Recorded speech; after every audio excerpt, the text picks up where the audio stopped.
जय श्री राम, जय श्री कृष्ण, हर हर महादेव सभी को। तो जैसे कि आपने थंबनेल देख लिया होगा, आपको पता ही होगा कि ये सीरीज़ हम कंटिन्यू कर रहे हैं कि भगवद लीला और पुराणों पर लगे समस्त प्रकार के आक्षेपों का खंडन। अभी तक इस विषय पे बहुत सारे वीडियोस बना लिए हैं और अगर आपने वो देखे हो तो आपको इतना तो आइडिया आ गया होगा कि हमें इन लोगों पे भरोसा नहीं करना है, क्योंकि ये लोग बस आउट ऑफ कॉन्टेक्स्ट ले जाकर हमारे ग्रंथों को मिस इंटरप्रेट कर रहे हैं, गलत तरीके से रिप्रेजेंट कर रहे हैं। और क्योंकि लोग अज्ञानी हैं, लोगों को ज्ञान नहीं है और ना लोग इतने एक्टिव है कि वो ग्रंथों को खोलकर चेक करे, वेरीफाई करे कि ऐसा कुछ है भी या नहीं। तो इसी बात का फ़ायदा ये पाखंडी जितने भी है वो उठाते हैं। वैसे तो जो लास्ट वीडियो मैंने बनाया था कि क्या श्री कृष्ण चरित्रहीन थे, तो उसमें मैंने सब कुछ कवर कर दिया है। 1 आवर 40 मिनट्स में मैंने सब कुछ ही कवर कर दिया है। एक एक पॉइंट जो ये लोग उठाते हैं, बीच में से कोट करते हैं, उनको फिलोसॉफिकली और कॉन्टेक्स्ट दिखा के इस तरह से समझाया है कि कोई डाउट ना रहे। लेकिन मैंने सोचा कि आवाज़ हक ने जो इतनी घटिया लाइव की है श्री कृष्ण के चरित्र पे, उसका लाइन बाय लाइन रेफुटेशन अलग से करना भी ज़रूरी है। ये पूरी प्लेलिस्ट की लिंक मैंने अपने डिस्क्रिप्शन में और पिन कमेंट में डाल दी है। आप लोग देख सकते हैं कि भगवद लीला और पुराणों पर लगे समस्त प्रकार के आक्षेपों का खंडन। आप पहले ये देखिए, ये देखिए कमेंट देखो। ये शिशुपाल ने भरी सभा में कृष्णा को नंगा किया था, महाभारत चैप्टर खोले प्लीज देखो। तो इसी से पता चलता है कि ये लोग कौन सी बुद्धि के, कौन सी प्रजाति के लोग हैं। तो पता चल गया ना कि ये लोग शिशुपाल, हिरण्याक्ष, हिरण्यकश्यपु, रावण, इन लोगों की कैटेगरी के लोग हैं। तो ये लोग खुद ही अपने आप को प्रूव कर रहे हैं कि ये असुर है। तो क्या हमें असुरों की बात माननी चाहिए, असुरों पर भरोसा करना चाहिए? नहीं करना चाहिए, सिंपल। जब ये लोग खुद बता रहे हैं ऐसे कमेंट करके कि हम सच में असुर है, तो फिर आपको इन लोगों की बातों पे भरोसा क्यों करना है? क्या आपको पता नहीं है कि असुर भी उस टाइम पे भगवान को उल्टा सीधा बोलते थे, उनके बारे में भ्रामकताएं फैलाते थे, उन्हें मारने की कोशिश करते थे? तो बस कलयुग में इस तरह से ये लोग असुर कोशिश करते हैं ये सब करने की। ये इतना बड़ा बदमाश व्यक्ति है ये आवाज़ हक, इसने जिस तरह की सब बातें बोली है, अगर आप सुनोगे ना तो आपको इतना गुस्सा आएगा कि मैं क्या बताऊं। अब क्योंकि एक्स मुस्लिम्स ने इनके मोहम्मद को एक्सपोज कर दिया है पूरी तरह से, इनके कुरान और हदीस जो भी है सब कुछ एक्सपोज कर दिया है। तो ये अब क्या करते हैं, उसको डिफेंड करने के लिए हमारे जो भगवान हैं उनके पीछे लगते हैं, उन पर आक्षेप लगाते हैं, पुराणों की कहानियों को मिस इंटरप्रेट करके। लेकिन ये भूल जाते हैं कि कृष्ण जो है वो परम पुरुष है, वो भगवान है, वो परम तत्व है, और मोहम्मद एक मामूली इंसान है। ये चीज़ ये लोग भूल जाते हैं। खैर चलो, पहले तो इसको सुनते हैं, इसकी बातें सुनते हैं, फिर लाइन बाय लाइन रेफ्यूटेशन करेंगे हम। भागवत खोल के ही मैं दिखाऊंगा कि वहां पे किस तरह का वर्णन है और ये लोग किस तरह से इसे पेश करते हैं, ताकि आपको आइडिया आ जाए। अगली चीज क्या थी? मजे की बात यह है कि जितनी गोपियों के साथ और जितनी महिलाओं के साथ श्री कृष्णा ने दमादम मस्त कलंदर किया है और सारा अंदर किया है, और छोड़े बस, क्या कुछ नहीं किया। देखो देखो देखो, इसकी भाषा देखी, इसकी लैंग्वेज देखी इस नीच की। हालांकि सेक्स किया है ये वर्णन तो भागवत पुराण में है ही नहीं। सेक्स का वर्णन भागवत में है ही नहीं कि इस तरह से सेक्स किया, उस तरह से सेक्स किया, ऐसा वर्णन ही नहीं है भागवत में। अगर आप बोलोगे ब्रह्मवैवर्त में है, तो ब्रह्मवैवर्त का तो मैंने पहले वीडियो बना दिया है, आप ये वाला वीडियो देख सकते हैं, ऑथेंटिक वर्जन ब्रह्मवैवर्त का, जिसमें आपको ये सब बातें नहीं मिलेगी, जो आर्कियोलॉजिकल सर्वे ऑफ इंडिया ने पब्लिश किया है ओरिजिनल मैन्युस्क्रिप्ट के आधार पे। तो ये वाली वीडियो देखो और ये वाली ब्रह्मवैवर्त भी देखो, इसमें आपको ये सब बातें नहीं मिलेगी। और भागवत की जहां तक बात है, अभी ये भागवत पे है, तो भागवत में तो सेक्स का वर्णन है ही नहीं कि सेक्स किया है, सेक्स का वर्णन ही नहीं है, सेक्स करने का वर्णन भागवत में है ही नहीं। और यहाँ पर ये व्यक्ति, पहली दूसरी बात तो ये क्या कहते हैं, भक्ति वेदांत प्रभुपाद जो इस्कॉन के है, उनका वो परपोर्ट यहाँ पे लिख रहा है कि at that time many of the gopis were married. तो प्रभुपाद का परपट है ना, वो श्लोक में तो नहीं लिखा। श्लोक में लिखा होता तो हम सीरियसली लेते। प्रभुपाद के परपट को कौन सीरियसली लेता है? कोई नहीं लेता इस दुनिया में। तो इसलिए ये परपट दिखाने से कुछ नहीं होगा। वो जो महिलाएं थी उनमें से मेजॉरिटी ऑफ द वुमेन जो थी वो शादीशुदा थी। आप याद रखें, सनातन धर्म के अंदर दो किस्म की रासा मानी जाती, एक है प्राख्या रासा और दूसरी है स्वाख्या रासा। अगर मैं गलत नहीं हूं, स्वाख्या रासा, मुझे याद जो पड़ रहा है। प्राख्या रासा का मतलब यह है कि आप ठुकाई भी करें और आपको बिल भी ना आए। समझ रहे हैं? ठुकाई भी करें और महीने बाद आपको बिल भी ना देना पड़े। ये देखो, इस नीच की भाषा देखो। मतलब रासलीला एकदम इतने पवित्र संबंध की तरह भागवत पुराण में समझाई गई है, इसका वर्णन है, भक्त और भगवान का इतना अच्छा संबंध है, और ये नीच देखो किस तरह की बुद्धि अपने प्रदर्शित कर रहा है, किस तरह की लैंग्वेज इस्तेमाल कर रहा है रासलीला को लेकर। स्वाक्य रासा जो है, इसके अंदर आपको शादी करनी पड़ती है, जाहिर बात आपको बिल देना पड़ता है। मगर श्री कृष्णा ने जितनी भी औरतों के साथ ताल्लुक कायम किया, डिंग डोंग किया, वो किसी ना किसी की पत्नी थी। इसलिए टाइटल का नाम है प्राकिया रसा, किसी और की बीवी फंसा। तो प्राकिया रसा, बीवी फंसा, कोई कम सिद्धा इस श्री कृष्ण ने नहीं जीता इन किताबों के अनुसार, ये मैं नहीं कहता। देखो देखो देखो किस तरह की भाषा ये बोल रहा है, किसी और की बीवी फंसा और ये सब। वैसे तो ये सब जितने भी ये आक्षेप हो सकते थे उनका खंडन जो इसका प्रीवियस वीडियो था मेरा 1 आवर 40 मिनट्स का, उसमें मैं कर चुका हूँ। लेकिन मैं बस ये लोगों को बताना चाहता हूँ कि देखो, अगर इस तरह के आक्षेप ये लोग अलग अलग से लगाए तो उसके रेफ्यूटेशन में हमें किस तरह के आंसर देने चाहिए, कौन कौन से ऐसे वर्ड्स है जो हमें दिखाने चाहिए ताकि इनका मुंह बंद हो जाए। तो आप देख सकते हैं ये किस तरह की भाषा बोल रहा है, इसकी बुद्धि किस तरह की है रासलीला को लेकर, और रियलिटी में ऐसा कुछ नहीं है। इस तरीके से लिखा ही नहीं गया जिस तरह से ये दर्शाने की कोशिश कर रहा है। चलिए, तो अब इसका रेफ्यूटेशन करते हैं हम लाइन बाय लाइन कि क्या सच में भागवत पुराण में रासलीला का वैसा ही वर्णन है, क्या सच में कृष्ण ऐसे ही थे, क्या सच में गोपियाँ ऐसी ही थी। चलो देखते हैं। देखिए, श्री कृष्ण की लीलाओं को समझने के लिए आपको सबसे पहले भगवत गीता को समझना पड़ेगा कि श्री कृष्ण ने क्या उपदेश दिए हैं। भगवान ने समझाया है कि प्रत्येक भक्त का, प्रत्येक जीव का भगवान के साथ क्या क्या संबंध है, कैसे वो भगवान के साथ जुड़ सकते हैं और कैसे वो मोक्ष को प्राप्त हो सकते हैं। तो कृष्ण की लीला आपको तभी समझ में आएगी जब आप भगवत गीता को समझोगे। जब तक आप भगवत गीता को नहीं तब नहीं समझोगे, तब तक आप श्री कृष्ण की लीला को कभी समझ ही नहीं सकते, ये याद रखना। तो चलो सबसे पहले भगवत गीता में देखते हैं। भगवत गीता का 4.11 अगर हम देखें, चौथे अध्याय का 11वां, तो यहां पर श्री कृष्ण कहते हैं कि हे अर्जुन, जो भक्त मुझे जिस प्रकार भजते हैं मैं भी उनको उसी प्रकार भजता हूं, क्योंकि सभी मनुष्य सब प्रकार से मेरे ही मार्ग का अनुसरण करते हैं। यानी भगवान के साथ कोई भक्त जो भी व्यवहार रखता है या रखना चाहता है, भगवान भी वैसा ही व्यवहार उस भक्त के साथ निभाते हैं। चाहे वो भक्त वात्सल्य भाव से भगवान के साथ व्यवहार निभाना चाहे, माधुर्य भाव से चाहे, सखा के भाव से चाहे, पिता के भाव से चाहे, गुरु बंधु कोई सा भी भाव हो, भगवान उनके साथ वैसा ही भाव निभाते हैं, वैसा ही व्यवहार निभाते हैं जैसा वो भक्त चाहता है, जिस व्यवहार के साथ वो भक्त उपासना करता है। अब इसके बाद अगर हम 7.4 और 7.5 देखेंगे तो ये सबसे इंपॉर्टेंट चीज है गोपी भाव को समझने के लिए, और भगवान के साथ हमारे क्या रिलेशंस है, क्या नाता है, ये समझने के लिए। देखिए, यहां पर श्री कृष्ण दो प्रकार की प्रकृतियों की बात करते हैं, अपरा प्रकृति और परा प्रकृति। श्री कृष्ण यहां पर कहते हैं 7.4 में कि पृथ्वी, जल, अग्नि, वायु, आकाश, मन, बुद्धि और अहंकार भी इस प्रकार यह 8 प्रकार से विभाजित मेरी प्रकृति है। यह 8 प्रकार के भेदों वाली तो अपरा अर्थात मेरी जड़ प्रकृति है। यानी ये जो एलिमेंट है नेचर के, ये क्या है? जड़ प्रकृति है। यानी भगवान की अपरा शक्तियां है, यानी ये भी शक्ति ही है, भगवान की प्रकृति ही है, लेकिन अपरा प्रकृति है। और हे महाबाहो, इससे दूसरी को जिससे यह संपूर्ण जगत धारण किया जाता है, मेरी जीव रूपा परा प्रकृति अर्थात चेतन प्रकृति जान। यानी ये जितने भी जीव है इस संसार में, वो क्या है? भगवान की परा प्रकृति है। तो प्रकृति और पुरुष, अगर आपको ये कॉन्सेप्ट पता होगा सनातन धर्म का, तो प्रकृति और पुरुष की बात की जाती है। प्रकृति यानी शक्ति, भगवान की शक्ति, यानी पुरुष की शक्ति।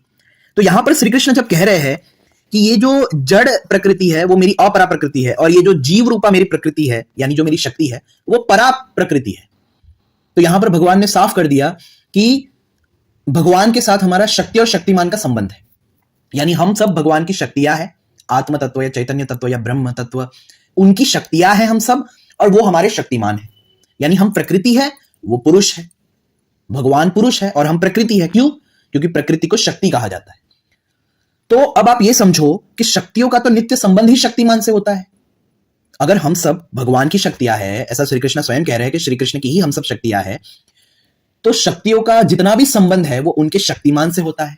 प्रकृति का संबंध पुरुष से होता है। तो अगर श्री कृष्ण पुरुष है, हम प्रकृति है, या श्री कृष्ण शक्तिमान है, हम शक्तियां है, तो शक्तियों का जितना भी संबंध है, चाहे पति के रूप में हो, पत्नी के रूप में हो, माता पिता, बंधु, सखा, पुत्र, हर तरह का जितना भी संबंध है वो भगवान के साथ ही है, यानी शक्तिमान के साथ ही है, पुरुष के साथ ही है।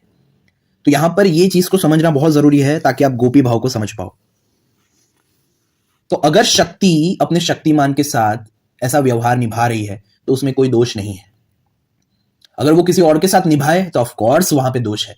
लेकिन भगवान जो कि सबके परम पति है, पुरुष है, शक्तिमान है, जिनकी हम शक्तियां है, जिनकी हम प्रकृतियां है, अगर उनकी कामना पति के रूप में की जाए तो वहां पर दोष नहीं है, क्योंकि वो वास्तविकता है, हम सभी की वास्तविकता है, क्योंकि प्रकृति का नित्य संबंध पुरुष से ही होता है, शक्तियों का नित्य संबंध शक्तिमान से ही होता है।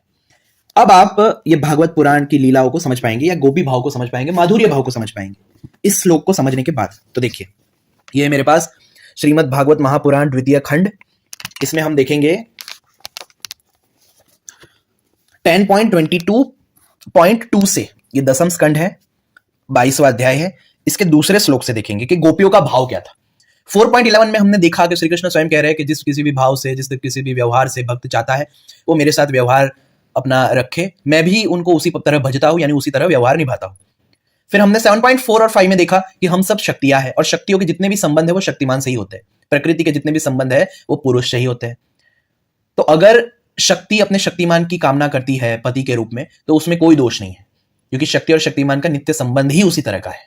अब देखो, यहां पर गोपी भाव को समझो कि राजन, वे कुमारी कन्याएं पूर्व दिशा का क्षितिज लाल होते होते यमुना जल में स्नान कर लेती और तत्पर ही देवी की बालुकामयी मूर्ति बनाकर सुगंधित चंदन, फूलों के हार, भांति भांति के नैवेद्य, धूप दीप, छोटी बड़ी भेड़ की सामग्री, पल्लव, फल और चावल आदि से उनकी पूजा करती। यहां पर जो गोपियां थी वो व्रत कर रही थी कात्यायनी माता का।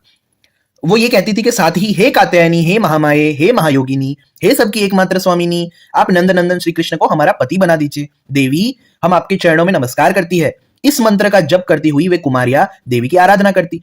तो अब यहां पर 4.11 के अनुसार, जैसा कि कृष्ण ने खुद कहा है कि भक्त जिस तरह का नाता मुझसे जोड़ता है, मैं भी उससे वैसा ही नाता निभाता हूं। तो यहां पर जो गोपियां है, जो उनकी भक्त है, वो पति रूप में भगवान को चाहती थी, यानी स्वयं को पत्नी मानती थी। तो अब श्री कृष्ण उनके साथ वैसा ही व्यवहार निभाएंगे। और इसमें दोष इसलिए भी नहीं है क्योंकि शक्ति का तो ऐसा संबंध शक्तिमान से होता ही है, जैसा कि श्री कृष्ण ने 7.4 और 7.5 में समझाया कि ये जितनी भी ये प्रकृति है वो मेरी शक्ति है। कोई अपरा प्रकृति है, कोई परा प्रकृति है। तो प्रकृति का अर्थ ही होता है जो उनकी शक्तियां है, और वो उनके पुरुष है। तो यहां पर गोपी एज अ भक्त, एज अ डिवोटी भगवान को पति रूप में चाहती थी। इस प्रकार उन कुमारियों ने, जिनका मन श्री कृष्ण पर निछावर हो चुका था, इस संकल्प के साथ 1 महीने तक भद्रकाली की भली भांति पूजा की कि नंदनंदन श्याम सुंदर ही हमारे पति हो। वे प्रतिदिन उषा काल में ही नाम ले लेकर एक दूसरी सखी को पुकार लेती और परस्पर हाथ में हाथ डालकर ऊंचे स्वर से भगवान श्री कृष्ण की लीला तथा नामों का गान करती हुई यमुना जल में स्नान करने के लिए जाती। देखो, आप इस चीज को समझो। अब एक और चीज यहां पर आपको यह भी समझना पड़ेगा कि गोपियां जानती थी कि वो भगवान ही है, तभी तो यहां पर यह बात है ना कि वो उनकी लीला और नामों का गान करती थी। अगर भगवान ना मानती, सब अपना शक्तिमान ना मानती कि भाई हमारा तो नित्य संबंध उनसे ही है क्योंकि हम उनकी शक्तियां है, तो वो कभी भी उनके नामों और लीलाओं का गान क्यों करती? तो हमें ये बात भी समझनी चाहिए। और दूसरी बात, यहां पर श्री कृष्ण ने खुद कहा है, अरे गोपियों, तुमने जो व्रत लिया था उसे अच्छी तरह निभाया है।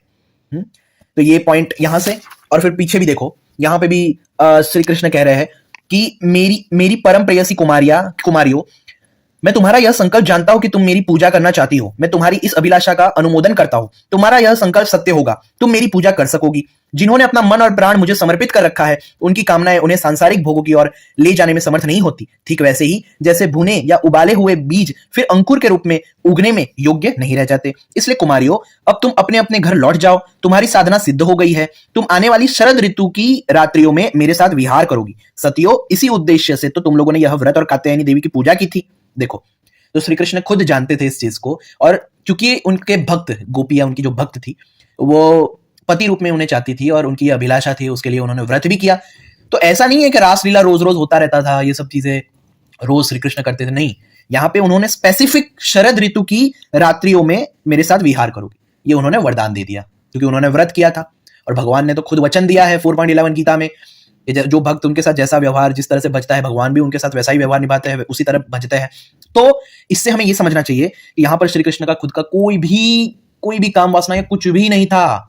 यहां पर बस भक्त और भगवान का एक शुद्ध संबंध है, जिसमें भक्त की कामना को पूरा करने के लिए भगवान ने उन्हें यह वरदान दिया। और ऐसा भी नहीं है कि हर रात्रि को ऐसा होता था, उन्होंने वरदान दिया कि शरद ऋतु की रात्रि में मैं तुम्हारे साथ विहार करूंगा। तो यहां पर हमें ये चीज को समझना चाहिए और बिल्कुल भी इन लोगों से गुमराह नहीं होना चाहिए। इन चीजों को हमें पहले पढ़ना चाहिए, समझना चाहिए, कि यहाँ पर भक्त और भगवान का संबंध है, यहाँ पर कोई वैसा वाला दोष नहीं है जिस तरह का दोष कुछ पापी लोग अपनी कुबुद्धि के कारण लगाना चाहते हैं। ऐसा कोई भी दोष यहाँ पर नहीं है।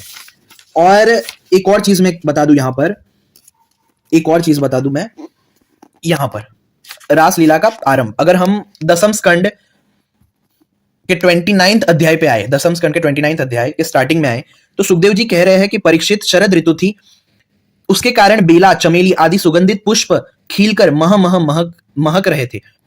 भगवान ने चीरहरण के समय गोपियों को जिन रात्रियों का संकेत किया था वे सब की सब पूंजीभूत होकर एक ही रात्रि के रूप में उल्लसित हो रही थी। आप देखो इस चीज को समझो, एक ही रात्रि, यानी रासलीला ऐसा तो है नहीं कि भाई रोज रोज हुआ है, वो एक ही रात्रि में हुआ था, एक ही रात्रि को हुआ था, तो इसमें कोई दोष नहीं है। और जिस तरह की बातें वो नीच कर रहा है, जिस तरह से उसने मिस इंटरप्रेट किया है, वैसी चीजें इस रासलीला में नहीं हुई है। मैं आपको दिखाता हूं, मैं आपको दिखाऊंगा। देखो, भगवान ने उन्हें देखा, देखकर दिव्य बनाया। गोपियां तो चाहती ही थी, अब भगवान ने भी अपनी अचिंत्य महाशक्ति योग माया के सहारे उन्हें निमित्त बनाकर रसमयी रास क्रीड़ा करने का संकल्प किया। अमना होकर भी उन्होंने अपने प्रेमियों की इच्छा पूर्ण करने के लिए मन स्वीकार किया। ये देखो, ये सबसे इंपॉर्टेंट, ये पापी जिस तरह से कुबुद्धि के कारण जो बोल रहा था कि भाई देखो, हाँ देखो ये तो कृष्ण कैसे थे कैसे थे, यहां पर क्या लिखा है, क्या लिखा है यहां पर कि गोपियां तो चाहती ही थी, अब भगवान ने भी अपनी अचिंत्य महाशक्ति योग माया के सहारे उन्हें निमित्त बनाकर रसमयी रस क्रीड़ा करने का संकल्प किया। अमना होने पर भी उन्होंने अपने प्रेमियों की इच्छा पूर्ण करने के लिए मन स्वीकार किया। तो उनमें खुद की कामना नहीं है कि चलो मुझे करना है, चलो मुझे करना है।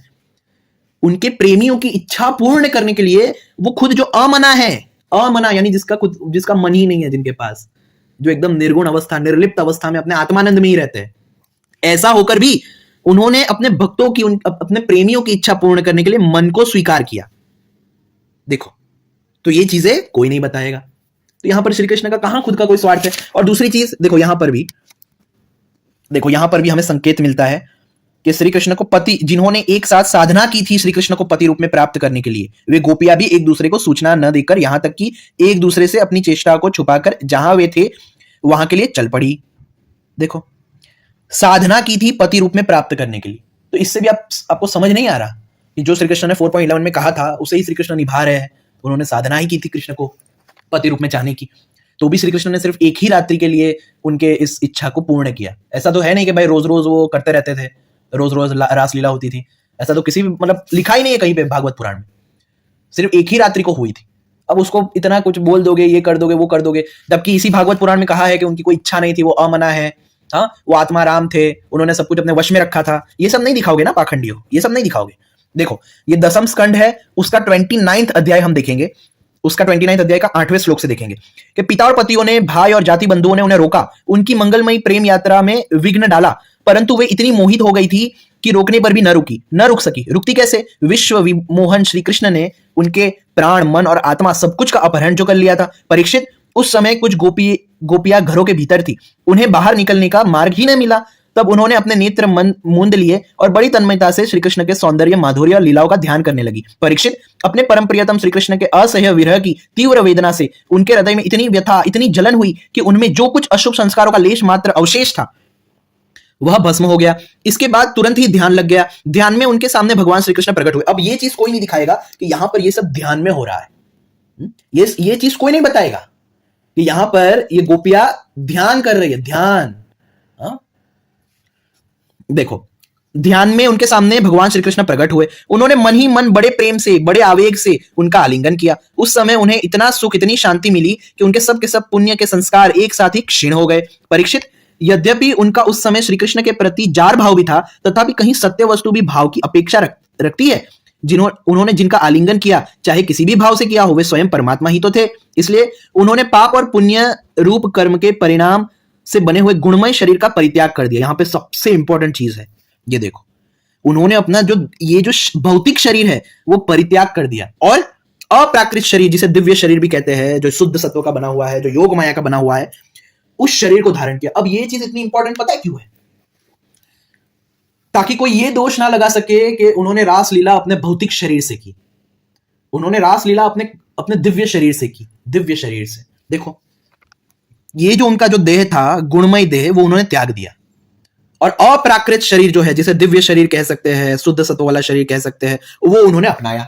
तो इसलिए यहां पर जो मानवीय जो दोष लग सकते थे, मानव शरीर वाले दोष, वो यहां पर लग ही नहीं सकते, क्योंकि यहां पर मानव शरीर रहा ही नहीं है। जो गुणमय शरीर था, ग्रॉस बॉडी, वो तो उन्होंने लीव कर दिया और अपने कारण शरीर से या बोलो दिव्य शरीर से उन्होंने रासलीला में प्रवेश किया। तो यहां पर जो मानव शरीर संबंधी जो शुभ अशुभ सब गुण या कह सकते हैं जो आक्षेप या जो भी कुछ है, वो जो लग सकता था कि ये तो अशुभ है, ये तो शुभ है, ऐसा कुछ मानव शरीर संबंधी, वो तो उन पे लागू ही नहीं होगा, वो तो उन पे लगेगा ही नहीं, क्योंकि मानव शरीर से तो ये लीला हुई ही नहीं है, ये तो दिव्य शरीर में ये लीला हुई है। तो जो लोग ऐसा आक्षेप लगा रहे हैं कि भाई ये दोष लगा, ये तो इस मानवीय दोष लगा, उस मानव का दोष लगा, मानव शरीर का ऐसा वाला दोष लग गया, वो लग ही नहीं सकता। हाँ, पहले ये सब अच्छे से पढ़ लेते फिर आक्षेप लगाते।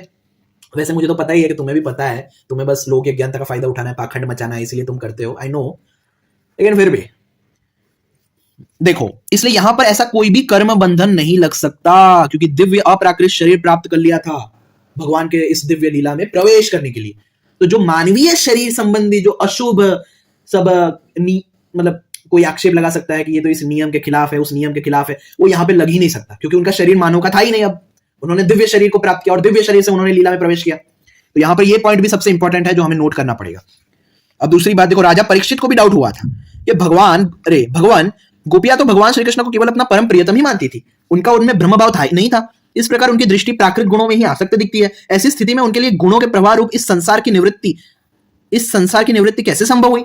अब यहां पर परीक्षित को अभी तक पता नहीं था कि गोपियां जानती थी कि श्री कृष्ण स्वयं भगवान है, स्वयं विष्णु ही है, नारायण ही है।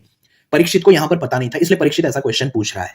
हालांकि गोपियों को पता था, ये मैं मेरा जो प्रीवियस वीडियो था 1 hour 40 minutes का, उसमें भी मैं दिखा चुका हूं, आज भी दिखा दूंगा कि गोपियां जानती थी। लेकिन यहां पर परीक्षित को अभी नया नया ये लीला समझा रहे हैं ना, तो परीक्षित को नहीं पता था, तो इसलिए परीक्षित ने ऐसा क्वेश्चन पूछ लिया कि भाई वो तो कृष्ण को भगवान रूप में नहीं जानती थी, फिर कैसे उन्हें भी मोक्ष मिल सकता है या उनकी भी ये इच्छा कैसे पूरी हो सकती है, एक्सेट्रा एक्सेट्रा, ऐसा उन्होंने पूछा।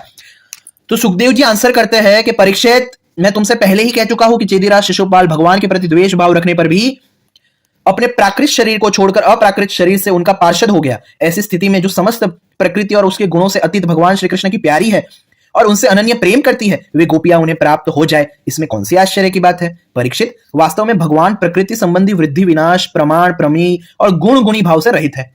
ये भी इन चीजों मतलब लोगों को समझना चाहिए। ये सारे दोष भगवान पे लग ही नहीं सकते, क्योंकि वो इन सबसे परे है, इन सबसे रहित है। वे अचिंत्य अनंत अप्राकृत परम कल्याण स्वरूप गुणों के एकमात्र आश्रय है। उन्होंने यह जो अपने को तथा अपनी लीला को प्रकट किया है, उसका प्रयोजन केवल इतना ही है कि जीव उसके सहारे अपना परम कल्याण संपादन करे।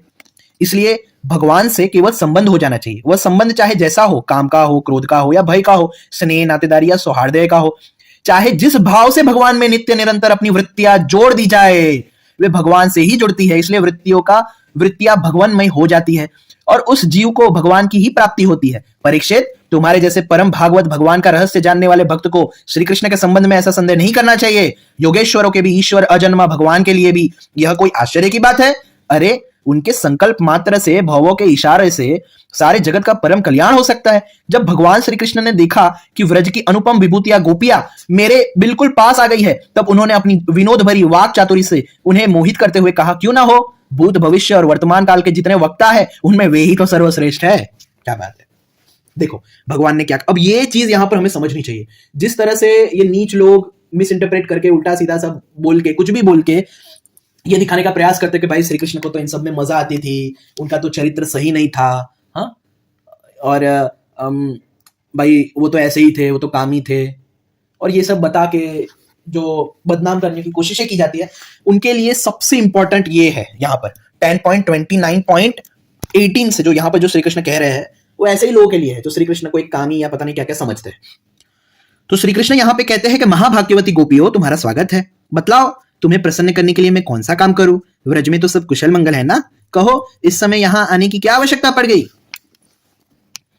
सुंदरी गोपियों, रात का समय है, यह स्वयं ही बड़ा भयावना होता है और इसमें बड़े बड़े भयावने जीव जंतु इधर उधर घूमते रहते हैं। अतः तुम सब तुरंत व्रज में लौट जाओ। रात के समय घोर जंगल में स्त्रियों को नहीं रुकना चाहिए। तुम्हें न देखकर तुम्हारे माँ बाप, पति, पुत्र और भाई बंधु ढूंढ रहे होंगे, उन्हें भय में न डालो। देखो इतने, और ऐसे श्री कृष्ण को ये लोग पता नहीं क्या बनाने पे तुले हैं। श्री कृष्ण देखो कैसी बातें कर रहे हैं यहाँ पर। तुम लोगों ने रंग बेरंगी पुष्पों के लड़े हुए इस वन की शोभा को देखा। पूर्ण चंद्रमा की कोमल रश्मियों से यह रंगा हुआ है, मानो उन्होंने अपने हाथों में चित्रकारी की हो। और यमुना जी के जल का स्पर्श करके बहने वाले शीतल समीर की मंद मंद गति से हिलते हुए ये वृक्षों के पत्ते तो इस वन की शोभा को और भी बढ़ा रहे हैं। परंतु अब तो तुम लोगों ने यह सब कुछ देख लिया, अब देर मत करो, शीघ्र ही व्रज में लौट जाओ। तुम लोग कुलीन स्त्री हो, स्वयं भी सती हो, जाओ अपने पतियों की और सतियों की सेवा शुश्रूषा करो। देखो तुम्हारे घर के नन्हे नन्हे बच्चे और गौवों के बछड़े रो रंभा रहे हैं, उन्हें दूध पिलाओ, गौए दुहो। अथवा यदि मेरे प्रेम, देखो तो ये सब बातें श्री कृष्ण, कोई कैरेक्टर लेस अगर श्री कृष्ण होते तो क्या ऐसी सब बातें वो करते कभी भी? खुद सोचो, क्या कभी भी वो ऐसा बोलते? बल्कि गोपियां तो उसी भाव से आई थी, फिर भी श्री कृष्ण ने ये बात बोली उन्हें। मतलब श्री कृष्ण कितने बड़े योगी थे, योगेश्वर थे, कितने उन्होंने अपनी इंद्रियों को, मन को जीता हुआ था, क्योंकि वो स्वयं परम पुरुष ही तो थे, कोई मामूली इंसान तो थे नहीं। फिर यहां पर कहा, अथवा यदि मेरे प्रेम से परवश होकर तुम लोग यहां आई हो तो इसमें कोई अनुचित बात नहीं है, यह तो तुम्हारे योग्य ही है, क्योंकि जगत के पशु पक्षी तक मुझसे प्रेम करते हैं, मुझे देखकर प्रसन्न होते हैं।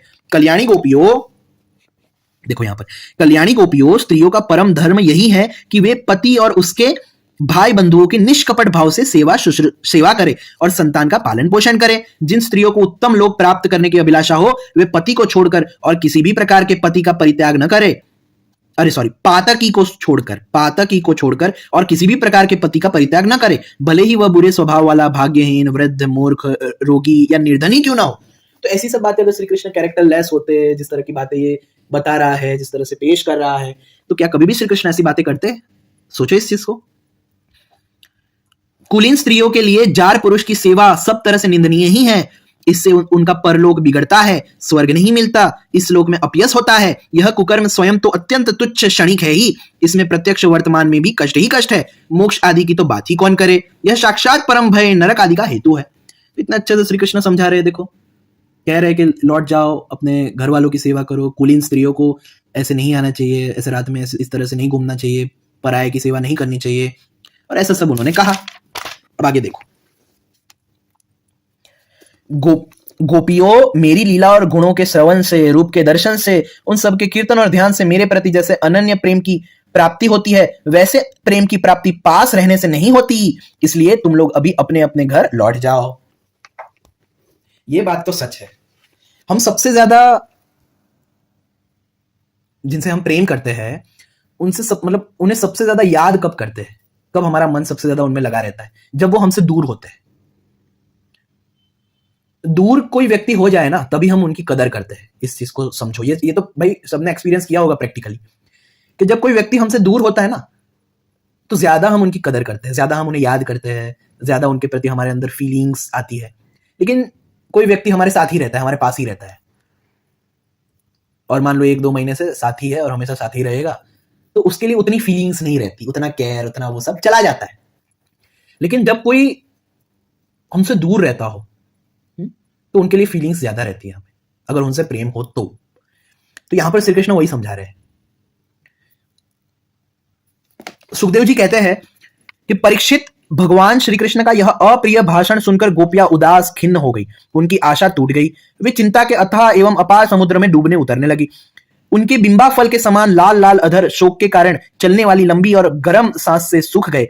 उन्होंने अपने मुंह नीचे की ओर लटका लिए, वे पैर के नखों से धरती कुरेदने लगी, नेत्रों से दुख के आंसू बह बहकर काजल के साथ वक्ष स्थल पर पहुंचने और वहां लगी हुई केसर को धोने लगे। उनका हृदय दुख से इतना भर गया कि वे कुछ बोल न सकी, चुपचाप खड़ी रह गई। गोपियों ने अपने प्यारे श्याम सुंदर के लिए सारी कामनाएं, सारे भोग छोड़ दिए थे। श्री कृष्ण में उनका अनन्य अनुराग, परम प्रेम था। जब उन्होंने अपने प्रियतम श्री कृष्ण की यह निष्ठुरता भरी बात सुनी, जो बड़ी ही अप्रिय सी मालूम हो रही थी, तब उन्हें बड़ा दुख हुआ। आंखें रोते रोते लाल हो गई, आंसुओं के मारे रूंध गई। उन्होंने धीरज धारण करके अपनी आंखों के आंसू पहुंचे और फिर प्रणय कोप के कारण वे गदगद वाणी से कहने लगे। तो देखो गोपियों ने क्या कहा। मतलब गोपियां जानती थी कि वो स्वयं ईश्वर है, परम पुरुष है, परमात्मा है। तभी तो उन्होंने कहा ना कि प्यारे श्री कृष्ण, तुम घट घट व्यापी हो, हमारे हृदय की बात जानते हो, घट घट व्यापी हो, यानी हर जगह तुम व्याप्त हो, यू आर एवरीवेयर। अगर वो उन्हें ईश्वर रूप में नहीं जान रही होती तो कभी भी वो ऐसा नहीं कहती। तो यहां पर भक्त और भगवान का एकदम शुद्ध संबंध है, जिसमें भक्त जो है वो भगवान को पति रूप में चाहता है। और जैसा कि कृष्ण ने ही 4.11 में कहा कि जिस भाव से भी भक्त चाहता हो वो उनसे वैसा ही भाव निभाते हैं, वही व्यवहार निभाते हैं। तो अगर गोपियां उन्हें पति भाव से चाह रही है तो भगवान ऑफ कोर्स उनके साथ पतियों वाला व्यवहार निभाएंगे विदाउट एनी डाउट, क्योंकि ऑलरेडी भगवान हमारे सब कुछ है। जैसा कि 7.4 और 7.5 में स्वयं उन्होंने कहा है कि जितनी भी जड़ वस्तुएं हैं वो भी उनकी प्रकृति यानी उनकी शक्ति है, और जो चेतन जीव है वो भी उनकी परा प्रकृति है, वो भी उनकी शक्ति है। तो शक्तियों का तो नित्य संबंध ही शक्तिमान से होता है। भगवान जो कि शक्तिमान है, एसेंस है शक्तियों के, कॉज है, अंडरलाइंग रियलिटी है, सोर्स है, अधिष्ठान है, चैतन्य स्वरूप है, ज्ञान स्वरूप है, जो भी कहो। तो अगर शक्तियां हर प्रकार से शक्तिमान से ही अपना संबंध जोड़े, प्रकृति पुरुष से ही अपना संबंध जोड़े, तो ये तो प्रकृति की वास्तविकता है, उसी में प्रकृति की भलाई है। तो यहां पर कोई दोष नहीं है, यहां पे बल्कि वास्तविकता दर्शाई जा रही है। यहां पर दोष नहीं, यहां पर वास्तविकता है। इस चीज को हमें समझना पड़ेगा। शक्तियां यानी पत्नी के रूप में भी ले सकते हैं और पुरुष यानी पति के रूप में भी ले सकते हैं। तो ऑलरेडी भगवान हम सबके पति है। तो अगर गोपियां उन्हें पति भाव से चाह रही है तो उसमें दोष नहीं है, क्योंकि वहां पर वास्तविकता है, कोई भी गलत चीज या कोई वैसा कोई भाव नहीं है यहां पर। तो इसलिए मैंने कहा गीता को समझे बिना भगवान की लीलाओं को नहीं समझ सकते। तो अब इस चीज को समझो कि श्री कृष्ण तुम घट घट व्यापी हो, हमारे हृदय की बात जानते हो, तुम्हें इस प्रकार निष्ठुरता भरे वचन नहीं कहने चाहिए। हम सब कुछ छोड़कर केवल तुम्हारे चरणों में ही प्रेम करती है। इसमें संदेह नहीं कि तुम स्वतंत्र हो और हठीले हो, तुम पर हमारा कोई वश नहीं है। फिर भी तुम अपनी ओर से जैसे आदि पुरुष भगवान नारायण कृपा करके अपने मुमुक्षु भक्तों से प्रेम करते हैं, वैसे ही हमें स्वीकार कर लो, हमारा त्याग मत करो। देखो यहाँ पे सबसे इंपॉर्टेंट चीज है, अगर श्री कृष्ण सच में कामी होते, सच में उनका चरित्र खराब होता, तो वो तो खुश हो जाते कि अरे वाह गोपिया आई है मेरे पास, चलो आज तो रास लीला करेंगे, मजा आएगी। ऐसा उनका भाव होना चाहिए था ना। लेकिन श्री कृष्ण तो बल्कि उन्हें कह रहे हैं कि जाओ अपने अपने घर लौट जाओ, कुलीन स्त्रियों को अपने परिवार वालों के, मतलब अपने जो सगे संबंधी है परिवार वाले, उनकी ही सेवा करनी चाहिए, जाओ जाओ अपने अपने घर लौट जाओ। तो यहां पर गोपियों ने कहा कि आप तो परम पुरुष है, भगवान हो, और हमारा नित्य संबंध आपसे ही है, घट घट व्यापी हो आप। जैसे भगवान नारायण, आदि पुरुष भगवान नारायण कृपा करके अपने मुमुक्षु भक्तों से प्रेम करते हैं, वैसे ही आप भी हमें स्वीकार कर लो, हमारा त्याग मत करो। तो यहां पर भक्त की दृष्टि से जब भगवान को इस तरह से देखा गया, तब यहां पर यह दोष नहीं माना जाएगा। अगर वो कृष्ण को बस एक मामूली व्यक्ति मानती है, कैसे ही कोई है, कोई व्यक्ति, मामूली व्यक्ति, और बस उसके साथ हमने ये संबंध जोड़ा, तो वहां पर ये प्रॉब्लम आती। लेकिन यहां पर तो ऐसी कोई बात नहीं, आगे और साफ हो जाएगा कि हाँ सच में ऐसी कोई बात नहीं है। देखो यहां पर दसम स्कंद 29 अध्याय का 32 वर्स से हम देखेंगे। यहां पर ये बहुत इंपॉर्टेंट फिलोसॉफिकल टीचिंग्स गोपियां दे रही है। क्या कह रही है गोपियां कि प्यारे श्याम सुंदर, तुम सब धर्मों का रहस्य जानते हो। तुम्हारा यह कहना कि अपने पति और भाई बंधुओं की सेवा करना ही स्त्रियों का स्वधर्म है, अक्षरशः ठीक है। कि आपने जो कहा ना कि स्त्रियों का स्वधर्म है कि वो अपने परिवार वालों की सेवा करे, वो बिल्कुल सत्य है श्री कृष्णा। परंतु इस उपदेश के अनुसार हमें तुम्हारी ही सेवा करनी चाहिए, क्योंकि तुम ही सब उपदेशों का पद हो, चरम लक्ष्य हो। इस चीज को लोग नहीं समझ पाते, जो श्री कृष्ण ने 7.4 और 5 में भी समझाया गीता में, कि इस दुनिया में जितनी भी वस्तुएं हैं, जड़ चेतन, वो सब भगवान की शक्तियां हैं, और शक्तियों का नित्य संबंध अपने शक्तिमान से ही होता है। एनर्जी का, जितनी भी एनर्जीज हैं उनका नित्य संबंध कॉन्शियसनेस से ही है। जितने भी इफेक्ट है इस दुनिया में, उनका संबंध उनके कॉज से ही है, उनके सोर्स से ही है। इस चीज को लोग नहीं समझ पाते, और अगर आप इस चीज को नहीं समझोगे ना, तो कभी आप भगवान की लीलाओं को नहीं समझ सकते, याद रखना। फिर लगाते रहो, भूखते रहो, आक्षेप करते रहो, कोई फर्क नहीं पड़ेगा। आपने मेन चीज ही नहीं समझी तो आक्षेप लगाने से हमें क्या फर्क पड़ेगा? क्योंकि हम तो डिफेंड आराम से कर रहे हैं। देखो इस तरह से लिखा है कि भाई कोई दोषी नहीं है इसमें, हमें डिफेंड करने के लिए कोई अलग से कोई परिश्रम करने की आवश्यकता ही नहीं है, क्योंकि साफ साफ लॉजिकली सब कुछ एक्सप्लेन किया है कि ऐसा क्यों है, क्यों नहीं। डिफेंड तब करना पड़ता जब यहां पे इतना स्पष्ट ना होता ये सब चीजें, तब हमें थोड़ा लिपापोती करना पड़ता। लेकिन यहां पे तो सब स्पष्ट है भाई, हाँ? सब कुछ स्पष्ट है, सब कुछ एकदम फिलोसॉफिकली सैद्धांतिक दृष्टियों से समझाया गया है। तो हमें लिपापोती करने की जरूरत ही नहीं है भाई। क्यों हम लिपापोती करें जब इतना स्पष्ट समझाया है सब कुछ लॉजिकली, और गीता में भी इतना स्पष्ट 4.11, 7.4, 7.5 में समझाया है, तो भाई हमें लिपापोती करने की आवश्यकता ही नहीं है। एकदम ट्रांसपेरेंट है सारी चीजें। गोपियां कह रही है कि भाई आपने बिल्कुल सच कहा कि स्त्रियों का यह स्वधर्म होता है, तो उस हिसाब से तो हमें आपकी ही सेवा करनी चाहिए। क्यों? क्योंकि हम आपकी शक्तियां हैं, और शक्तियों का तो नित्य संबंध ही पुरुष से है, शक्तिमान से है, जिनकी वे शक्तियां हैं उनसे है, उनके स्वामियों से है। उन स्वामी से ही उन शक्तियों का संबंध है जिनकी वे शक्तियां हैं, प्रकृतियां हैं। तो इस हिसाब से हमें आपकी ही सेवा करनी चाहिए। क्यों? क्योंकि तुम ही सब उद्देश्यों के पद हो, यानी चरम लक्ष्य हो। हम सबका जो परम लक्ष्य है वो कौन है? परमात्मा ही है ना। हम सबका जो अल्टीमेट गोल है वो भगवान की ही प्राप्ति है, परम तत्व की ही प्राप्ति है। तो यहां पर बिल्कुल सही कह रहे हैं ये। साक्षात भगवान हो, तुम ही समस्त शरीरधारियों के सुहृद हो, आत्मा हो और परम प्रियतम हो। सबके जो परम प्रियतम हो, आत्मा हो, वो तुम ही हो श्री कृष्णा। आत्मज्ञान में निपुण महापुरुष तुमसे ही प्रेम करते हैं क्योंकि तुम नित्य प्रिय एवं अपने ही आत्मा हो। देखो इस चीज को समझो कि भगवान हम सबके एसेंस हैं, हम सबके आत्मा है, हम सबके सेल्फ है। जो आत्मज्ञानी है वो भगवान से ही प्रेम करते हैं। क्यों? क्योंकि वो अपने आत्मा से प्रेम करते हैं। उन्होंने अपने आत्मा को जान लिया है, वो आत्माराम हो जाते हैं, आत्मानंद में ही रहते हैं। और क्योंकि श्री कृष्ण ही सबकी आत्मा है, तो गोपियां कह रही है तो हमारा तो भाई हमारा जो स्वधर्म है वो तुम्हारी ही सेवा करना है। यहां पर ये समझो गोपियां क्या है? यहां पर प्रकृति है, शक्तियां है। मन क्या है? प्रकृति। शरीर क्या है? प्रकृति। और प्रकृति का नित्य संबंध किससे है? पुरुष से है, भगवान से है, उनके जो स्वामी है उनसे है। तो यहां पर गोपियां क्या गलत कह रही है? सही तो कह रही है। क्या कह रही है वो? कि आत्मज्ञान में निपुण महापुरुष आपसे ही प्रेम करते हैं क्योंकि आप सबके नित्य आत्मा हो। अनित्य एवं दुखद पति पुत्र आदि से क्या प्रयोजन?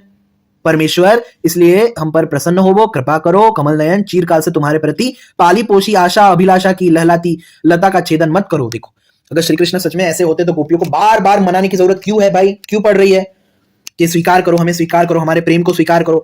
अगर श्री कृष्ण ही चरित्रहीन होते तो गोपियों को बार बार ये कहने की क्यों आवश्यकता है? और गोपियां तो जानती है कि ये तो सबके आत्मा ही है, सबके परम पति ही है जो इस रूप में अवतरित हुए हैं। गोपियां तो जानती है, तो इसमें क्या दोष है? बताओ मुझे क्या दोष है इसमें? इतने अच्छे से तो सब कुछ सब लिखा गया है यहाँ पर। उन्होंने कहा पति पुत्र आदि से हमारा क्या प्रयोजन है? क्योंकि हम सबके जो वास्तविक संबंध है वो तो आपसे ही है ना, भगवान परमात्मा। और बिल्कुल सच है, 7.4 गीता और 7.5 के अनुसार तो बिल्कुल सच है कि ये जितनी भी चीजें हैं, जितने भी जीव है, वो भगवान की ही शक्तियां हैं। और शक्तियों का संबंध तो उनके स्वामी से ही होता है हर तरह से। और ये संसारी जो नातेदार है, ये रिश्ते हैं, वो तो भाई अभी अभी के हैं, अनित्य है। अनित्य यानी टेम्पररी है और बदलते रहते हैं। कितने जन्म हमने लिए, कितनी बार हम कुत्ते बने, कितनी बार हम गधे बने, सुअर बने, शेर बने, हाँ हर तरह के जानवर, चींटी बने, अमीबा बने। कितनी बार इंसानों में ही हमने अलग अलग इंसानों के रूप में जन्म लिया, तब अलग अलग हमारे नातेदार बने। तो हर जन्म में हमारे माता पिता बदलते रहते हैं, पुत्र बदलते रहते हैं, हमारे पति पत्नी बदलते रहते हैं। तो भाई हमारा स्वधर्म, ये जो सांसारिक जो शरीर के संबंधी है, उनकी सेवा करना हमारा स्वधर्म कैसे हो सकता है भगवान? क्योंकि हम तो शरीर है ही नहीं, हम तो आत्मा है, हम तो जीव है। और जीव का तो एकमात्र संबंध परम तत्व से ही होता है, चैतन्य आत्मा से ही होता है जीवों का संबंध। तो जो जीवों का स्वधर्म है वो परम तत्व की सेवा करना है। क्योंकि ये जो संसारी जो आप बता रहे हो कि अपना स्वधर्म निभाओ, इनकी सेवा करो, तो ये तो हर जन्म में बदलते रहते हैं। और ये जो संसारी जो संबंध है वो तो शरीर के है, आत्मा के थोड़ी है। तो जो अज्ञानी अपने आप को शरीर मानता है वो भले ही अपना इस तरह से स्वधर्म निभाता रहे, लेकिन हम तो अपने आप को आत्मा मानते हैं, जीव मानते हैं।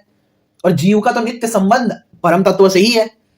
मन का, चित्त वृत्तियों का नित्य संबंध तो आत्मा से ही है, चैतन्य से ही है, भगवान से ही है, अधिष्ठान से ही है, अपने कॉज से ही, अपने कारण से ही है, अपना जो सोर्स है उनसे ही संबंध है। तो उस हिसाब से तो हमें सिर्फ आपकी सेवा करनी चाहिए, क्योंकि ये दूसरे जो संबंध है वो तो अनित्य है, बदलते रहते हैं हर जन्म में। तो यहाँ पर कितनी अच्छी फिलोसॉफिकल टीचिंग्स गोपियां दे रही है, और इन लोगों को इसमें गंदा दिख रहा है। श्री कृष्ण चरित्रहीन नजर आ रहा है, जबकि श्री कृष्ण तो भाई कह रहे हैं कि भाई जाओ, लौट जाओ। और ये बार बार गोपियां समझा रही है कि हमारा त्याग मत करो, हमारा त्याग मत करो।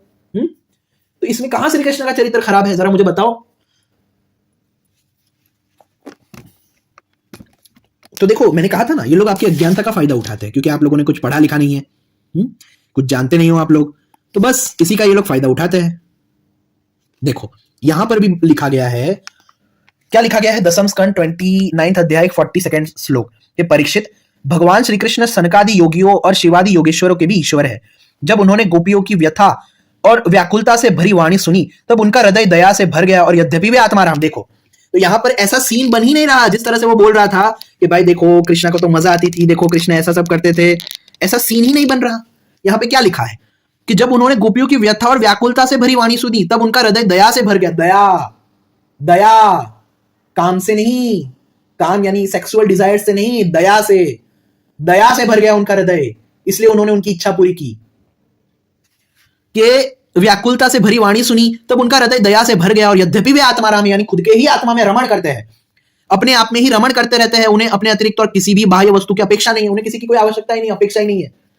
देखो तो यहां पर कहां उनका चरित्र खराब है? कहां उनका चरित्र खराब है? आत्माराम यानी जो अपने आत्मा में ही सेटिस्फाइड है, हु इज सेल्फ सेटिस्फाइड, जो अपने आत्मानंद में ही रहता है। तो यहां पर कहां श्री कृष्ण का चरित्र खराब है? बताओ मुझे, कहां खराब है? अपने आत्मा में ही रमण करते रहते हैं, उन्हें अपने अतिरिक्त और किसी भी बाह्य वस्तु की अपेक्षा नहीं है, फिर भी उन्होंने हंसकर उनके साथ क्रीड़ा प्रारंभ की। देखो भगवान श्री कृष्ण अपनी भावभंगी और चेष्टाएं गोपियों के अनुकूल कर दी, गोपियों के अनुकूल कर दिया, यानी जिस तरह से वो चाहती थी वैसा उन्होंने कर दिया। फिर भी वे अपने स्वरूप में ज्यों कहते हो एक रस स्थित थे, अच्युत थे। देखो फिर भी वो अपने स्वरूप में ही एकदम स्थित थे। यहां पर क्या गंदा है? बताओ मुझे क्या गंदा है? अब जो क्या कहते हैं, क्योंकि पति रूप से उन्हें चाहा तो भगवान ने यहां पर पतियों वाला थोड़ा अपना जो धर्म है वो निभाया, लेकिन यहां पर सेक्स नहीं हुआ, इस चीज को समझो। यहां पर सेक्स नहीं हुआ है।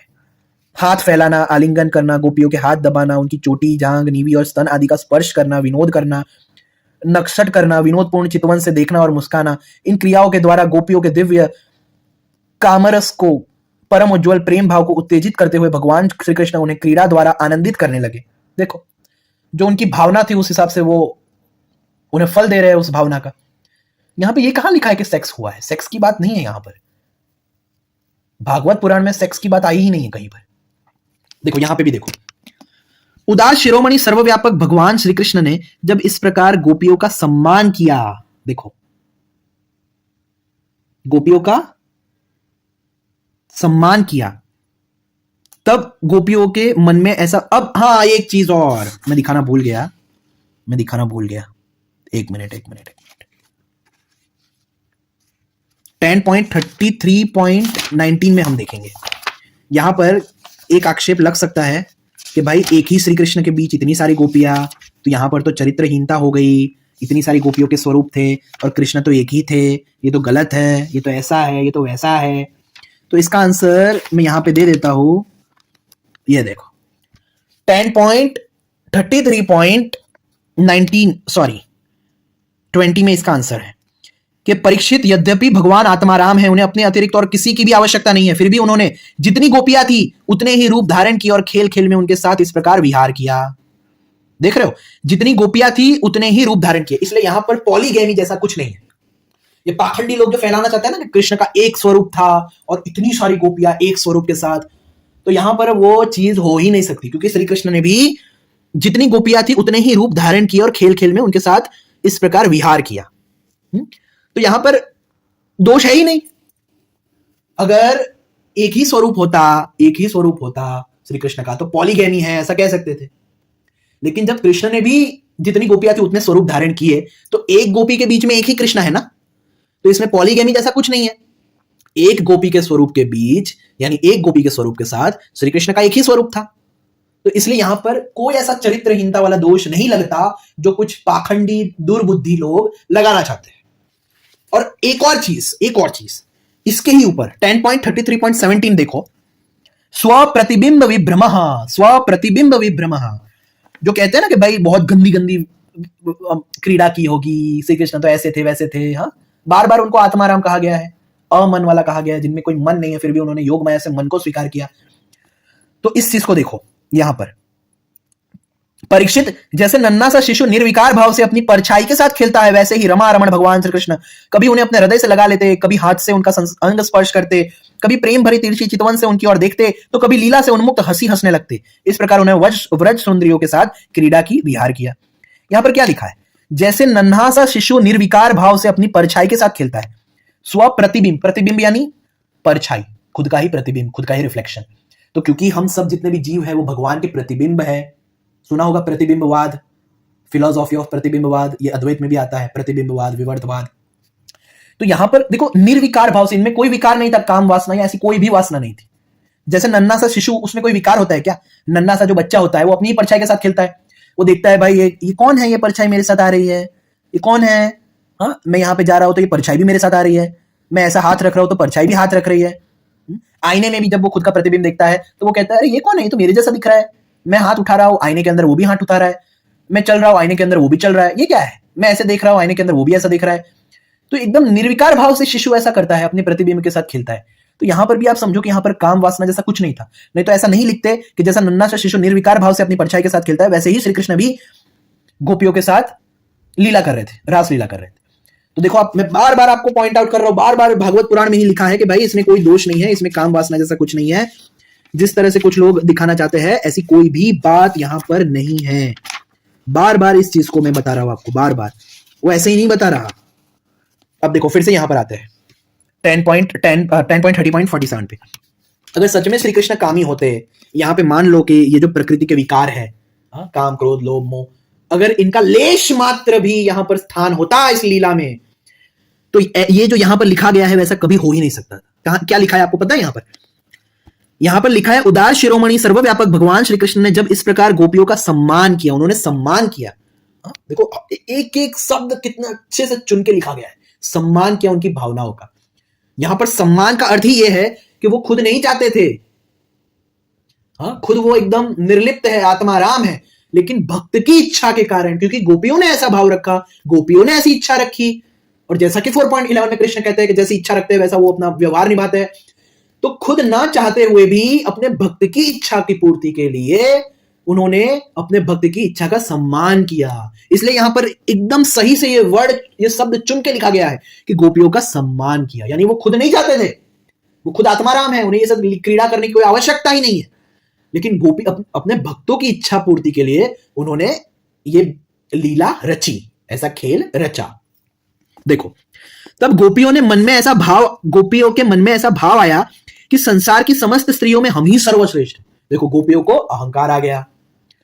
तो जैसे इतना, बस सोचो ऐसा वाला अहंकार। अब इस अहंकार को कोई इतना बड़ा अहंकार हम नहीं मान सकते, लेकिन बस इतना अहंकार आया गोपियों को कि हम इस दुनिया की जितनी भी और स्त्रियां हैं उनसे सर्वश्रेष्ठ है, क्योंकि स्वयं जो भगवान है, परमात्मा है, ईश्वर है, वो हमारे साथ ऐसी लीला कर रहे हैं, इसलिए हम इस दुनिया की जितनी भी स्त्रियां हैं उनसे सर्वश्रेष्ठ है। बस इतना सा अहंकार आ गया। देखो, हमारे समान और कोई नहीं है, वे कुछ मानवती हो गई, उन्हें मान आ गया, अभिमान आ गया। जब भगवान ने देखा कि इन्हें तो अपने सुहाग का कुछ गर्व हो आया है और अब मान भी करने लगी है, तब वे उनका गर्व शांत करने के लिए तथा उनका मान दूर कर प्रसन्न करने के लिए वही उनके बीच में अंतर्ध्यान हो गए। ये देखो, तो अगर सच में श्री कृष्ण कामी होते, तो वो क्या ऐसे सब बिहेवियर से उन्हें कोई फर्क पड़ता? अगर सचमुच श्री कृष्ण कोई अपेक्षा थी गोपियों से कि चलो चलो चलो मुझे ये करना है, मुझे ये करना है, तो इतना सा बस अहंकार, वो भी उनके हृदय में ये अहंकार देख लिया, क्योंकि वो तो भगवान है, सबके हृदय की बात जानते हैं। तो बस इतना उन्होंने देख लिया, उनके हृदय की बात जान ली कि इन्हें तो ऐसा अहंकार आ गया है। तो जैसे ही उन्होंने ये जाना, वो गायब हो गए, अंतर्ध्यान हो गए। तो सच में यहां पर श्री कृष्ण कोई कामी होते, उन्हें ये सब करने में कोई मजा आ रही होती, उन्हें थोड़ा सा भी गोपियों से कोई आकर्षण होता, उनका मन विचलित होता, उनका चित्त विचलित होता, उनकी इंद्रियां विचलित होती, तो कभी भी बस इतनी सी बात पे वो अंतर्ध्यान होते? थोड़ा सा दिमाग लगाओ, बस थोड़ा सा कॉमन सेंस इस्तेमाल करो कि इतनी सी बात पे क्या वो अंतर्ध्यान होते? नहीं होते। क्यों होते वो? अगर सच में उनकी इच्छा से वो कर रहे हैं, उन्हें मजा आ रही है, अगर सच में श्री कृष्ण का चरित्र ही खराब है, अगर सच में श्री कृष्ण का मन तो भाई पूरी तरह आकर्षित हो गया है गोपियों के साथ, गोपियों को देख के, तो श्री कृष्ण बस इतने से अहंकार को देख के वहां से गायब क्यों होते? सोचो, ये सब क्वेश्चंस आपको आने चाहिए, तभी आपको ये फैक्ट क्लियर होगा कि यहां पर ऐसी कोई चीज नहीं है जो ये नीच लोग फैलाना चाहते हैं आपकी अज्ञानता का फायदा उठा के।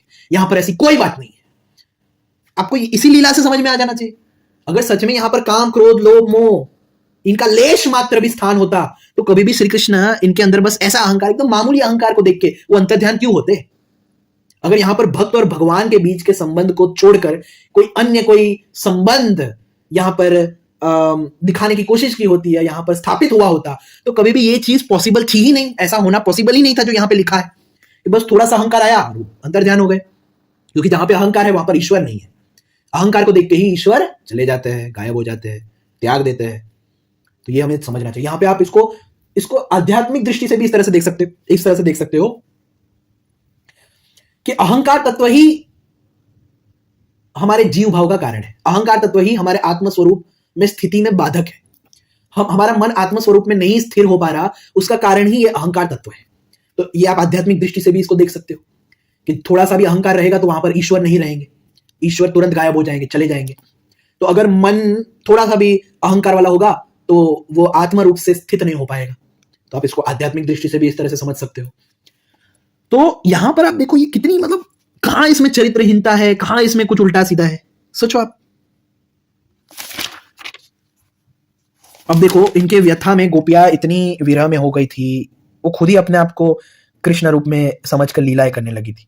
जो जो लीला भगवान श्री कृष्ण ने बाल काल में की, वो सारी वो अपने आप में ही करने लगी, अपने आप को ही ये सब बना बना के करने लगी। सोचो, ऐसा विरह भाव था उनका। फिर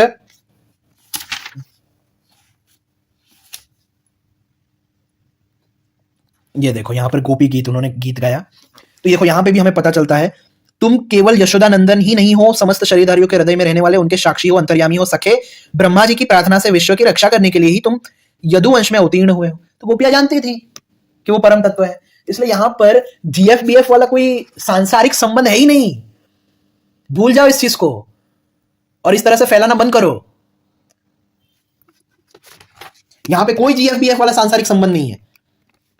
नहीं तो ये सब बातें क्यों होती, क्यों लिखा होता ये सब? खुद सोचो ना, क्यों लिखा होता? तो ये सब अज्ञानता के कारण उल्टा सीधा सब फैलाया गया है। मैं सच बता रहा हूं, आप खुद भी पढ़ना। ऐसा कुछ नहीं है जिस तरह से ये लोग बताने की कोशिश करते हैं, ऐसा कुछ है ही नहीं। इस चीज को समझो। अब देखो, यहां पर अगर चरित्रहीनता ही होती, चरित्रहीनता फैलानी होती, वो क्या कहते हैं, क्या नाम था उसका, आवाज़े हक, वो नपुंसक ये भी बोल रहा था कि ऐसा सब सिखाया जाता है, ऐसा सब किया जाता है, ये वो एक्सेट्रा। तो आप देखो, यहां पे ही इसका खंडन है। दसम स्कंध 33 अध्याय का हम यहां से देखेंगे। परीक्षित, शरद की वह रात्रि जिसके रूप में अनेक रात्रियां पुंजीभूत हो गई थी, बहुत ही सुंदर थी। चारों ओर चंद्रमा की बड़ी सुंदर चांदनी छिटक रही थी। काव्यों में शरद ऋतु की जिन रस सामग्रियों का वर्णन मिलता है, उन सभी से वह युक्त थी। उसमें भगवान श्री कृष्ण ने अपनी प्रेयसी गोपियों के साथ यमुना के पुलीन यमुना जी और उनके उपवन में विहार किया। यह बात स्मरण रखनी चाहिए कि भगवान सत्य संकल्प है। यह सब उनके चिन्मय संकल्प की ही चिन्मय लीला है, और उन्होंने इस लीला में काम भाव को, उनकी चेष्टाओं को तथा उसकी क्रियाओं को सर्वथा अपने अधीन कर रखा था, उन्हें अपने आप में कैद कर रखा था। अब बताओ, अब बोलो, अब बोलो। हाँ, श्री कृष्ण को मजा आती थी, देखो कैसे थे, ये थे, वो थे। क्या लिखा है यहाँ पर? ये सब तो तुम दिखाओगे नहीं, पाखंडी हो, कभी नहीं दिखाओगे कि भाई इस लीला में काम भाव, ये सेक्सुअल डिजायर, उसकी चेष्टाएं या उनकी जो चेष्टा भी है, उनकी क्रियाएं सर्वथा अपने अधीन था। हाँ, उनके अधीन था, यानी भगवान के ही अधीन थी ये सारी चीजें। भगवान को कोई ये सब चीजें अपने अधीन नहीं कर लिया था इन सब चीजों ने, बल्कि ये सारी चीजें भगवान के अधीन ही थे, उन्हें अपने आप में कैद कर रखा था। अब देखो, फिर से मैं याद दिलाता हूं कि यहां पर जो भी चीजें हुई है, क्या वो मानव शरीर से हुई है? नहीं हुई। पहले ही बता दिया गया कि गोपियों ने अपने मानव शरीर को, स्थूल शरीर को त्याग कर दिया था और दिव्य शरीर, अप्राकृत शरीर से उन्होंने रासलीला में प्रवेश किया। तो यहां पर कोई भी मानवीय अवगुण, दोष लग ही नहीं सकता। मानवीय दोष तब लगता है जब उन्होंने कोई चीज अपने मानव शरीर से, अपने स्थूल शरीर से की हो। लेकिन जब ये सब लीला स्थूल शरीर से, मानव शरीर से हुई ही नहीं है, उन्होंने अपना दिव्य शरीर प्राप्त किया, अप्राकृत शरीर प्राप्त किया और अप्राकृत शरीर से ये सब किया है, तो वहां पे स्तन जैसा या ये सब जैसा, ये सब कोई चीज एग्जिस्ट नहीं कर सकती अलग से। वहां पे तो सब कुछ दिव्य होगा, दिव्य शरीर वाला होगा। तो ये चीज भी हमें समझनी पड़ेगी कि इसलिए यहां पर कोई मानवीय दोष नहीं लग सकता इस पूरी लीला के दौरान। ध्यान रखना इस चीज को, मानवीय दोष यहां पर नहीं लग सकता पूरी लीला के दौरान। चलो आगे बढ़ते हैं। राजा परीक्षित ने पूछा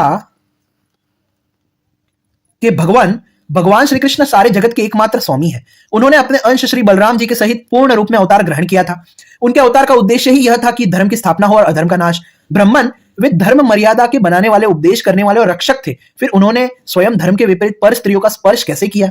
मैं मानता हूं कि भगवान श्री कृष्ण पूर्ण काम थे, उन्हें किसी भी वस्तु की कामना नहीं थी, फिर भी उन्होंने किस अभिप्राय से यह निंदनीय कर्म किया? परम ब्रह्मचारी मुनीश्वर, आप कृपा करके मेरा यह संदेह मिटाइए। देखो, तो ऐसी बातें कभी आ सकती थी अगर चरित्रहीनता ही फैलानी होती? खुद सोचो। अब ये आंसर हम सभी के लिए है, हाँ, सभी के लिए, यानी जितने भी और पाखंडी सब भरे पड़े हैं, आर्य नमाजी, नवबौद्ध, ईसाई, मुसलमान या और भी कोई एंटी हिंदू या एथीस्ट या जितने भी लोग हैं जो रासलीला पर क्वेश्चन मार्क उठाते हैं, जो इसके विषय में उल्टी सीधी भावना रखते हैं, आक्षेप लगाते हैं, उन सबके लिए सुखदेव जी ने एक आंसर दिया है, एकदम लॉजिकल आंसर। सुखदेव जी कहते हैं कि सूर्य, अग्नि आदि ईश्वर समर्थ कभी कभी धर्म का उल्लंघन और साहस का काम करते देखे जाते हैं। परंतु उन कामों से उन तेजस्वी पुरुषों को कोई दोष नहीं लगता। देखो, अग्नि सब कुछ खा जाता है, परंतु उन पदार्थों के दोष से लिप्त नहीं होता। जिन लोगों में ऐसी सामर्थ्य नहीं है, उन्हें मन से भी वैसी बात कभी नहीं सोचनी चाहिए, शरीर से करना तो दूर रहा। तो अगर सच में ये चरित्रहीनता सिखा रहे होते कि भाई तुम्हें भी ऐसा करो, तुम भी ऐसा करो, तुम भी वैसे बन जाओ, भाई ऐसे तुम बन भी नहीं सकते। अगर तुम्हें ऐसा करना है, रासलीला का इतना शौक है, तो अपने जरा बहुत सारे रूप बना के दिखाओ ना। श्री कृष्ण ने तो बहुत सारे रूप बनाए थे अपने, यानी वहां पे 1-on-1 ही था। एक गोपी के रूप के सामने श्री कृष्ण का एक ही स्वरूप मौजूद था। तो तुम भी इतने रूप बनाओ ना, फिर तुम सोचो रासलीला का। पहले तुम उतने रूप बनाओ। अगर रासलीला से ये सब तुम करते हो या सीखते हो या आक्षेप लगाते हो, तो तुम्हें उसकी सारी बातें माननी पड़ेगी कि उन्होंने तो उतने रूप भी बनाए थे जितनी गोपियां थी। अगर तुम भी उतने रूप बना सको तो करो, अगर तुम में इतना सामर्थ्य है तो। अगर तुम भी दिव्य शरीर को धारण कर सको और तुम्हारी जो जीएफ हो वो भी दिव्य शरीर को धारण कर सके, उसके बाद करो। मैं तो जानता हूं नहीं होगा। तो वही यहां पर ये कह रहे हैं सुखदेव जी कि जिन लोगों में ऐसी सामर्थ्य नहीं है, उन्हें मन से भी वैसी बात कभी नहीं सोचनी चाहिए, शरीर से करना तो दूर रहा। यदि मूर्खतावश कोई ऐसा काम कर बैठे तो उसका नाश हो जाता है। देख लो, यहां पर कोई चरित्रहीनता नहीं सिखाई जा रही है। ऐसा नहीं सिखाया जा रहा कि भाई आप लोग भी ऐसा करो, आप लोगों को भी ऐसा करना चाहिए। ऐसा बिल्कुल भी नहीं सिखाया जा रहा। नहीं तो ये बात कभी नहीं लिखी होती कि मूर्खतावश कोई ऐसा काम कर बैठे तो उसका नाश हो जाता है। भगवान शंकर ने हलाहल विष पी लिया था, दूसरा कोई पिए तो वह जलकर भस्म हो जाएगा। तो मुसलमानों, ये तुम्हारे लिए है। तुम बड़ा बोलते हो ना कि भाई कृष्ण ऐसे थे, हम भी ऐसे करें, हम भी वैसे करें। हाँ, वो ईश्वर थे, तुम ईश्वर नहीं हो, तुम ये भूल जाते हो। दूसरा कोई पी ले तो वह जलकर भस्म हो जाएगा। इसलिए इस प्रकार के जो शंकर आदि ईश्वर है, अपने अधिकार के अनुसार उनके वचन को ही सत्य मानना और उसी के अनुसार आचरण करना चाहिए। उनके आचरण का अनुसरण तो कहीं कहीं ही किया जाता है। इसलिए बुद्धिमान पुरुष को चाहिए कि उनका जो आचरण उनके उपदेश के अनुकूल हो, उसी को जीवन में उतारे। बहुत सारे ऐसे आचरण जो हमारे अवतार है या जो महापुरुष है या जो साकार ईश्वर के स्वरूप है, वो कुछ सिखाने के लिए नहीं करते, वो अपने भक्तों की मनोकामनाओं की पूर्ति हेतु करते हैं। जैसे ये रासलीला, हमने देखा कि गोपियां ही चाहती थी कि भगवान उनके साथ पतियों वाला व्यवहार करे। भगवान ने तो बहुत बार कहा कि जाओ अपने घर लौट जाओ, ऐसा मत बोलो, ऐसा मत सोचो। लेकिन फिर अंत में उन पर दया करके उन्होंने जो उनका भाव था, उस भाव के अनुरूप उन्हें फल दिया भगवान श्री कृष्ण ने। तो हमें ये समझना चाहिए कि बहुत सारे जो कर्म जो ईश्वर करते हैं या अवतार करते हैं या जो साकार ईश्वर करते हैं, वो हमें सिखाने के लिए नहीं करते, वो भक्तों की इच्छा पूर्ति के लिए करते हैं। भक्तों के उनके जो भाव है, भक्तों के उन भावों के अनुसार उनको फल देने के लिए वो सारी क्रीड़ाएं करते हैं। तो हमें उनका अनुसरण नहीं करना चाहिए। हमें किनका अनुसरण करना चाहिए? जो उन्होंने उपदेश दिया हो उसका अनुसरण करना चाहिए। जैसे कि भगवान श्री कृष्ण भगवत गीता में कहते हैं, भगवत गीता में वो उपदेश देते हैं। तो भगवत गीता में जो उन्होंने सिखाया है, समझाया है, उपदेश दिया है, उसका अनुसरण हमें करना चाहिए। फिर शिव जी ने ईश्वर गीता और शिव गीता दी है। तो भगवान शिव जी ने अपने ईश्वर गीता और शिव गीता में जो उपदेश दिए हैं कि ऐसा करो, ऐसा मत करो, ऐसा करो, वैसा करो, उसका हमें अनुसरण, उसका हमें पालन करना चाहिए। फिर अगर कोई शक्ति का उपासक है, मां आदि शक्ति के स्वरूप को मानता है, तो शक्ति ने जो देवी गीता दी है, माता ने जो उसमें उपदेश दिए हैं, उसका अनुसरण करना चाहिए। फिर गणेश गीता का अनुसरण करना चाहिए। तो जहां जहां भगवान ने उपदेश दिए हैं, भगवान के उन उपदेशों का अनुसरण करना चाहिए। उनके कामों का, उनके कार्यों का अनुसरण तो कहीं कहीं पे ही होता है। हाँ, वो मर्यादा सिखाने के लिए भी बहुत सारी चीजें करते हैं। श्री राम जी मर्यादा सिखाते हैं कि एक अच्छा पति कैसा होना चाहिए, एक अच्छा पुत्र कैसा होना चाहिए, एक अच्छा भाई कैसा होना चाहिए, एक अच्छा शिष्य कैसा होना चाहिए, एक अच्छा पिता कैसा होना चाहिए, एक अच्छा पति कैसा होना चाहिए, एक अच्छा राजा कैसा होना चाहिए। ये सब कुछ श्री राम जी सिखाते हैं, इसलिए उन्हें मर्यादा पुरुषोत्तम कहते हैं। लेकिन ऐसी भी बहुत सारी चीजें श्री राम जी ने की है जो हम नहीं कर सकते, जिनका हम अनुसरण नहीं कर सकते। बड़े बड़े असुरों को मारना, क्या आप मार सकते हो? नहीं मार सकते। तो उनके उन्हीं आचरणों का हमें पालन करना चाहिए जिनका हमें अधिकार है। अपने अधिकार के अनुसार उनके वचनों को ही सत्य मानना और उसी के अनुसार आचरण करना चाहिए। उनके आचरण का अनुकरण तो कहीं कहीं ही किया जाता है। बहुत सारी ऐसी लीला है भगवानों की जो हम नहीं कर सकते, सोच भी नहीं सकते। तो इसलिए उनके उन्हीं आचरण को फॉलो करो जो उन्होंने सिखाने के लिए किए हो, या जो उन्होंने अपने उपदेशों के अनुसार किए हो। इस चीज को समझना सबसे ज्यादा जरूरी है। तब आपको कोई डाउट नहीं रहेगा भगवान की लीलाओं के प्रति, अगर आप इस चीज को समझ जाओगे सही से। चलो, तो 10.33.33 से देखते हैं यहां पर। परीक्षित, वे सामर्थ्यवान पुरुष अहंकारहीन होते हैं, शुभ कर्म करने में उनका कोई सांसारिक स्वार्थ नहीं होता और अशुभ कर्म करने में अनर्थ नहीं होता है। वे स्वार्थ और अनर्थ से ऊपर उठे होते हैं, उन्हें इसलिए दोष नहीं लगता, शुभ अशुभ इन सबका कोई दोष नहीं लगता, क्योंकि वो उनसे ऊपर उठ गए हैं। वो अहंकारहीन होते हैं, वो अपने आप को डूअर नहीं मानते, कर्ता नहीं मानते। वे स्वार्थ और अनर्थ से ऊपर उठे होते हैं। जब उन्हीं के संबंध में ऐसी बात है तो भाई, जब हम सामर्थ्यवान का ही अनुसरण नहीं कर सकते हैं, तो जो पशु पक्षी मनुष्य देवता आदि समस्त चराचर जीवों के एकमात्र प्रभु सर्वेश्वर भगवान है, उनके साथ मानवीय शुभ और अशुभ का संबंध कैसे जोड़ा जा सकता है? कैसे जोड़ा जा सकता है भाई? जब ये जो सामर्थ्यवान पुरुष है, मान लो किसी के पास साइकिक एबिलिटीज है, सिद्धियां है कि वो पानी पे चल सकता है, वो विष उसका कुछ नहीं कर सकता, हाँ वो उड़ सकता है, या कोई भी ऐसे चमत्कार करने की उसमें सामर्थ्य है, और हमारे पास वैसी सिद्धियां अभी तक आई नहीं है, हमने कोई ऐसी यौगिक सिद्धि हासिल नहीं की, चक्रों को जागृत नहीं किया है, कुछ भी ऐसा कुछ नहीं है हमारे पास, कोई सुपरनेचुरल पावर नहीं है, और हमने उसका अनुकरण करने की कोशिश की कि देखो ये योगी तो उड़ सकता है, उसके पास उड़ने की सिद्धि है, चलो मैं भी यहां बिल्डिंग से कूद जाऊंगा और मैं भी उड़ पाऊंगा, मैं भी उड़ूंगा। तो इसमें क्या बुद्धिमता है? क्या इसमें इंटेलेक्चुअलिटी है? नहीं है, वो मर जाएगा बेचारा, मर जाएगा। किसी के पास पानी पे चलने की सिद्धि होती है, ऐसी सुपरनेचुरल एबिलिटी होती है, वो चल पाता है। अब वैसे ही हमने सोचा चलो चलो अगर ये चल रहा है मैं भी चलूं, डूब जाएगा, क्योंकि उसके पास वो सिद्धि नहीं है। किसी के पास ऐसी सिद्धि है कि विष उसका कुछ नहीं कर सकता, तो भाई विष जितना भी हो उसको कोई फर्क नहीं पड़ेगा। उसको देख के अगर मैंने भी कोशिश की कि चलो भाई मैं भी ये सांपों के पास चला जाता हूं, मेरा भी विष कुछ नहीं बिगाड़ पाएगा, एक ही सांप काटा है और मर गया। तो जब जिनके पास सिद्धियां है उनका भी हम अनुसरण नहीं कर सकते, मरेंगे, तो भाई जो समस्त सिद्धियों के स्वामी है, प्रकृति के कंट्रोलर है, सबके आत्मा है, सबके अधिष्ठान है, सर्वशक्तिमान है, जिनकी हम शक्तियां है, जो हमारे स्वामी है, भाई उनका हम अनुसरण कैसे कर रहे हैं? भाई सोच भी कैसे रहे हैं? सोचो इस चीज को। तो यहां पर यही कह रहे हैं कि भाई देखो, जब ये सिद्धियां जिनके पास होती है वो कितने सारे प्रकृति के नियम उन पे लागू नहीं होते। जैसे जिसके पास उड़ने की सिद्धि हो तो प्रकृति का नियम उसके ऊपर लागू कैसे हो रहा है? नहीं हो रहा। पानी पे चलने की सिद्धि है तो भी वहां पे प्रकृति का नियम लागू नहीं हो रहा उसके ऊपर। तो भाई जब ये छोटी मोटी सिद्धियां प्राप्त करके भी जो योगी प्रकृति के नियमों से ऊपर उठ जाते हैं, तो भाई भगवान जो प्रकृति के कंट्रोलर है, जिनके कारण प्रकृति का अस्तित्व है, जो प्रकृति के स्वामी है, जिनसे प्रकृति उत्पन्न हुई है, उनके साथ तुम कैसे ये प्रकृति के नियम जोड़ रहे हो? उन्हें कैसे ये सब नियम लागू होंगे उनके ऊपर? कैसे होंगे? तो यही यहां पर सुखदेव जी समझा रहे हैं, जिनके चरण कमलों के रज का सेवन करके भक्तजन तृप्त हो जाते हैं, जिनके साथ योग प्राप्त करके उसके प्रभाव से योगी जन अपने सारे कर्म बंधन काट डालते हैं और विचारशील ज्ञानी जन जिनके तत्व का विचार करके तत्स्वरूप हो जाते हैं, क्या बात है, तथा समस्त कर्म बंधनों से मुक्त होकर स्वच्छंद विचरते हैं, वे ही भगवान अपने भक्तों की इच्छा से अपना चिन्मय श्री विग्रह प्रकट करते हैं। तब भला उनके कर्म बंधन की कल्पना ही कैसे हो सकती है भाई? अपने भक्तों की इच्छा से अपना चिन्मय श्री विग्रह प्रकट कर, अपने भक्तों की इच्छा से। भगवान अपने आप में आत्मा काम है, आत्माराम है, उन्हें किसी से कोई मतलब नहीं है, पूर्ण काम है, अपने आप में सेल्फ सेटिस्फाइड है, किसी की कोई अपेक्षा नहीं। लेकिन क्योंकि वो भक्तों से प्रेम करते हैं, इसलिए वो भक्तों के अनुकूल बन जाते हैं, भक्तों के साथ भक्तों की भावनाओं के अनुकूल व्यवहार करते हैं, उनके अनुसार व्यवहार करते हैं, उनके साथ अपने व्यवहार को निभाते हैं। तो इतने अच्छे भगवान पर, इतने प्यारे भगवान पर ये नीच लोग ऐसा आरोप लगा रहे हैं, जिनका अल्लाह इतना घमंडी है कि ऊपर बैठा रहता है, कुछ नहीं करता, जो सिर्फ डराता रहता है, ये करो नहीं तो जन्नत पे फेंक, जन्नू में फेंक दूंगा, ऐसा नहीं किया तो जन्नू में फेंक। पूरी कुरान डराते हुए बनी गई है, पूरी कुरान में डराने के अलावा कुछ नहीं किया गया। तो ऐसा जिनका नपुंसक है, अब उनके मानने वाले लोग हमारे इतने प्यारे, इतने अच्छे, इतने सच्चे भगवान पर आक्षेप लगा रहे हैं। What a joke.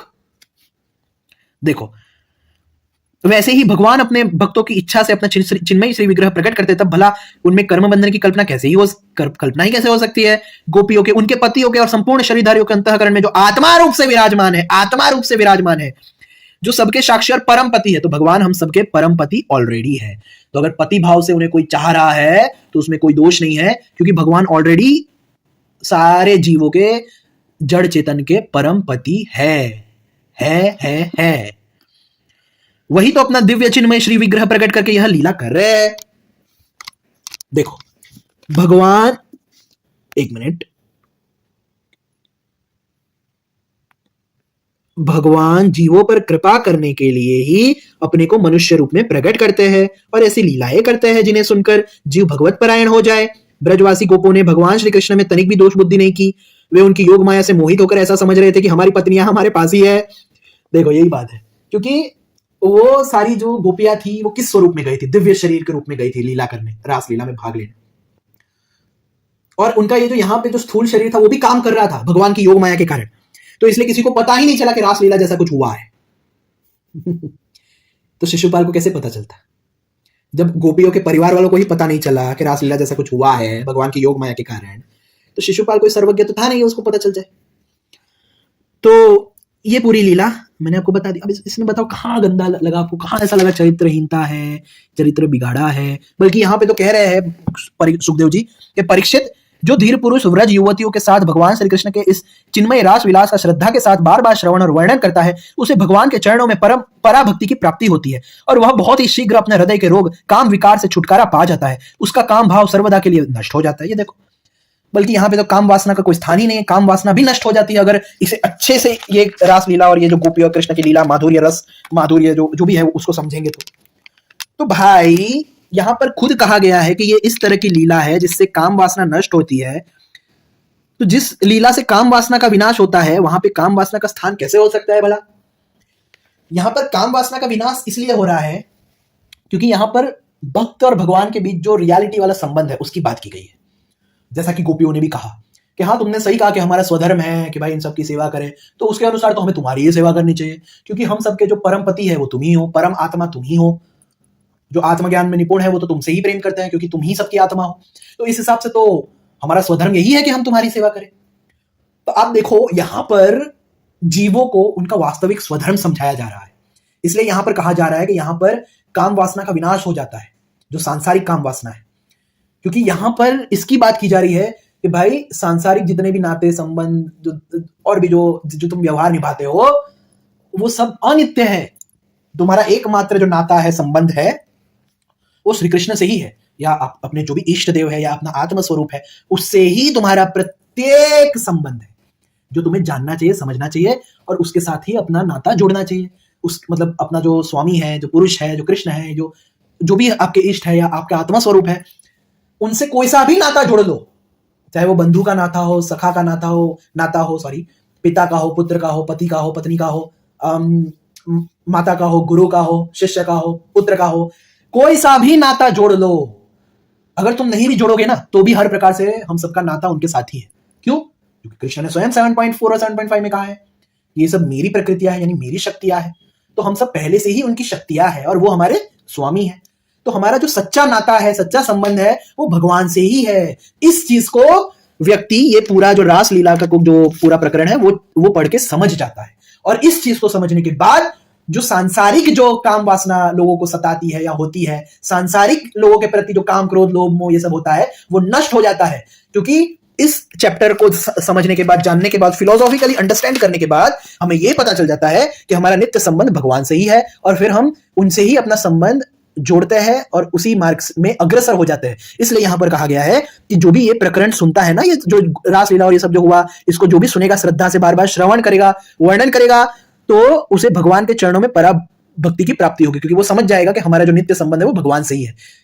इसलिए वो भगवान की ओर झुक जाएगा, भगवान से अपना नाता जोड़ लेगा और काम विकार से छुटकारा पा जाएगा। क्यों? क्योंकि उसे पता चल जाएगा कि ये संसारी जितने भी ये संबंध है वो तो अनित्य संबंध है, वो तो हमारे रियल संबंध है ही नहीं। तो जब ये चीज उसे रियलाइज हो जाएगी तो अब काम विकार भी नहीं आएगा ना, क्योंकि काम विकार तो ये संसारी संबंधों में आता है, संसारी संबंधों के कारण आता है।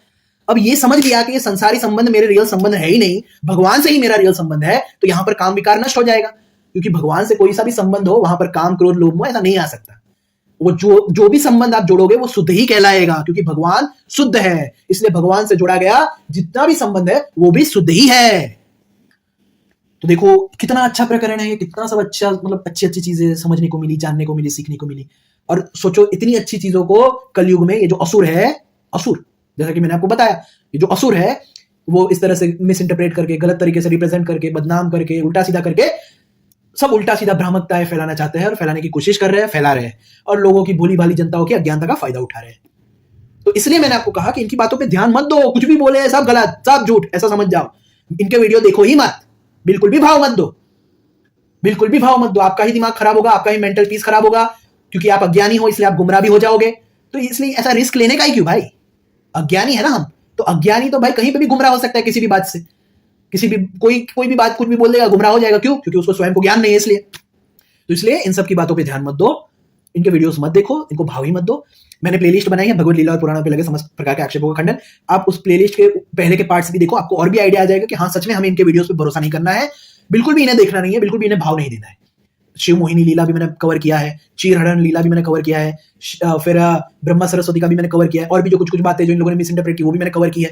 तो वो वीडियोस इसलिए आप देखो ताकि आपको ये कन्विक्शन अंदर आ जाए कि हमें इन पे भरोसा नहीं करना है, और ये लोग हमेशा मिस इंटरप्रेट ही करते हैं। इस कन्विक्शन को लाने के लिए आपको वो वीडियोस देखने चाहिए और समझने चाहिए। बस इतना ही मैं कहूंगा। जय श्री राम। हाँ, और इससे पहले वाला 1 आवर 40 मिनट्स का जो वीडियो है वो अवश्य देखना, मैंने इसी चीज को और डिटेल में समझाया है। 16,000 रानियों के विषय को भी कवर किया है, क्या सच में श्री कृष्ण चरित्रहीन थे, वो सब अलग अलग प्रकरणों से मैंने समझाने की कोशिश की। तो 1 आवर 40 मिनट्स का वो इससे पहला वाला वीडियो है कि क्या श्री कृष्ण चरित्रहीन थे, वो वाला अवश्य देखना, अवश्य देखना, अवश्य देखना। फिर कभी आप श्री कृष्ण के चरित्र पर डाउट नहीं करोगे। बस इतना कहना है। जय श्री राम, जय श्री कृष्ण, हर हर महादेव।